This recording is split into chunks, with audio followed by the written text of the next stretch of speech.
Hi friends, ನಮಸ್ತೆ. ನಾನು ರಮ್ಯಲವ. ನಾನು ಮೊದಲನೇ ವ್ಲಾಗ್ ಸ್ಟಾರ್ಟ್ ಮಾಡಿದ್ದೀನಿ.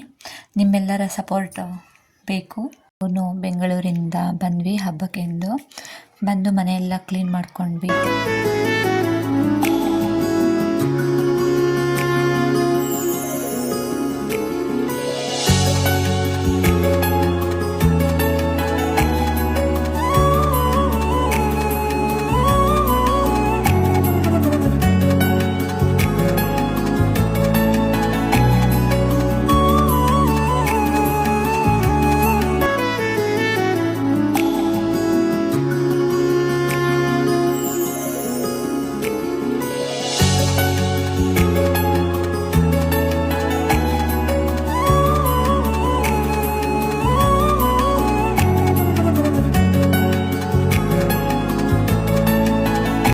ಮನೆಯೆಲ್ಲ ಕ್ಲೀನ್ ಮಾಡಿಕೊಂಡು ಸ್ನಾನ ಮುಗಿಸ್ಕೊಂಡು ಬಂದು ದೇವರ ಮನೆಯೆಲ್ಲ ಕ್ಲೀನ್ ಮಾಡಿಕೊಂಡು ಪೂಜೆ ಮುಗಿಸಿದ್ವಿ.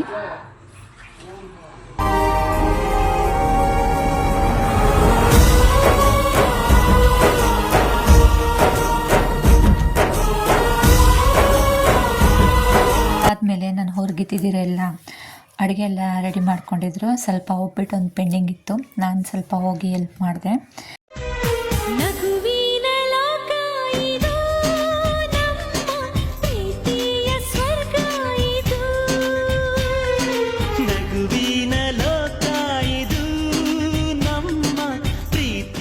ನಾವು ದೀಪಾವಳಿ ಟೈಮಲ್ಲಿ ಅಷ್ಟು ಪಟಾಕಿನೆಲ್ಲ ಹೊಡೆಯಲ್ಲ. ಈ ಬೃಂದಾವನ ಹಬ್ಬ ಅಂತ ಏನಿದೆ ಆಗ ಮಾತ್ರ ಸ್ವಲ್ಪ ಜಾಸ್ತಿಯಾಗಿ ಪಟಾಕಿ ಹೊಡಿತೀವಿ. ಎಲ್ಲರೂ ಸೇರಿಕೊಂಡು ಪಟಾಕಿ ಎಲ್ಲ ಹೊಡೆದ್ವಿ.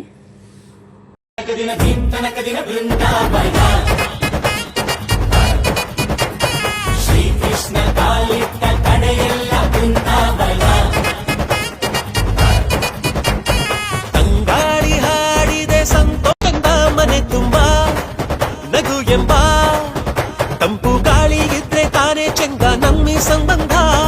ಗೀತೆಯ ಸಾರವನ್ನೇ ಬೋಧೆ ಮಾಡಿದೆ ಸ್ನೇಹದ ರಾಯಭಾರಿಯೇ. ನಾವು ಮಕ್ಕಳ ಕೈಲಿ ತುಂಬ ಎಚ್ಚರಿಕೆಯಿಂದ ಪಟಾಕಿ ಹೊಡ್ಸಿದ್ವಿ. ಪಟಾಕಿ ಎಲ್ಲ ಹೊಡೆದು ನಾವು ಊಟ ಮಾಡಿಕೊಂಡು ದೇವಸ್ಥಾನದ ಹತ್ರ ಹೋಗೋಣ ಅಂತ ಅಂದ್ಬಿಟ್ಟು ಹೊರಟ್ವಿ. ಅಂದರೆ ದೇವ್ರಿಗೆಲ್ಲ ಅಲಂಕಾರ, ಆಚೆಗಡೆ ದೇವ್ರಿಗೆಲ್ಲ ಅಲಂಕಾರ ಮಾಡಿ ಮತ್ತು ದೇವ್ರನ್ನ ಮೆರವಣಿಗೆಗೆ ಅಂತ ಕರ್ಕೊಂಡು ಹೋಗ್ತಾರೆ. ನಾವು ಹೋಗೋಷ್ಟರಲ್ಲಿ ಅದು ಮೆರವಣಿಗೆಗೆ ಹೊಂಟೋಗ್ಬಿಟ್ಟಿತ್ತು. ಮತ್ತು ನಾವು ಗರ್ಭಗುಡಿಯಲ್ಲಿ ಕರಿತಿಮ್ಮಪ್ಪ ಸ್ವಾಮಿ ಅಂತ ಇದೆ, ಆ ದೇವರ ದರ್ಶನ ಮಾಡಿದ್ವಿ. ಅದಾದಮೇಲೆ ಸ್ವಲ್ಪ ಹೊತ್ತು ಅಲ್ಲೇ ಕೂತ್ಕೊಂಡು ಆಚೆಗಡೆ ಬಂದ್ವಿ. ಮತ್ತು ಅಲ್ಲಿ ಪ್ರಸಾದ ಕೊಡ್ತಾಯಿದ್ರು. ಅಂದರೆ ಏನಂದರೆ ನಾವು ಎಷ್ಟೇ ಊಟ ಮಾಡಿದ್ರು, ಹೊಟ್ಟೆ ತುಂಬಿದ್ರು, ದೇವಸ್ಥಾನದಲ್ಲಿ ಸಿಕ್ಕೋ ಪ್ರಸಾದನಂತೂ ಬಿಡೋಕ್ಕಾಗಲ್ಲ ಅಲ್ವಾ. ಪ್ರಸಾದ ತುಂಬ ಚೆನ್ನಾಗಿತ್ತು. ಅಲ್ಲೇ ಕೂತ್ಕೊಂಡು ಸ್ವಲ್ಪ ಹೊತ್ತು ಪ್ರಸಾದ ತಿಂದ್ವಿ.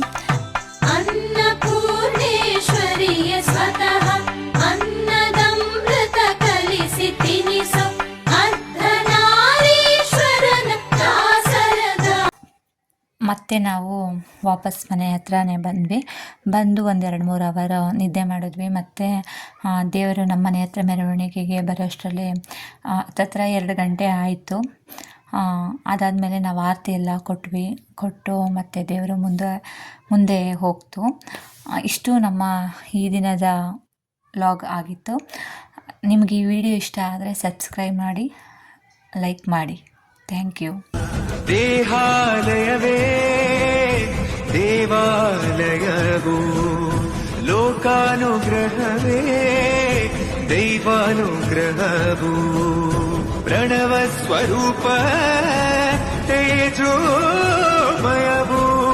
ಪುಣ್ಯ ಸಂಚಯವೇ ಪರಮ ಸುಖವು, ಯತ್ರ ಶ್ರದ್ಧಾ